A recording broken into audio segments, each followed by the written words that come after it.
Hi guys, in this video I will show you how to remove Google Contacts Sync from your Android device. Subscribe to Guide Mentory and let's go. So you need to open Settings either from home screen or from the control panel. Tap on this gear icon.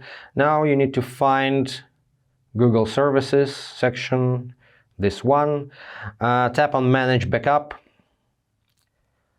Find Google Account Data and disable the contacts synchronization.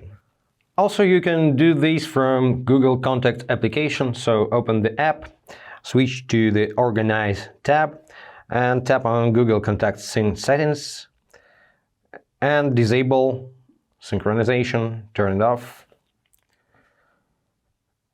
Also, now synchronization is paused. You can switch it off completely. And let's go back to your contacts. Now you have only contacts from your device and Google is completely unsynchronized with your phone. That's pretty it, guys. Hope this was helpful. Subscribe to the channel, hit the like button and be awesome. Bye.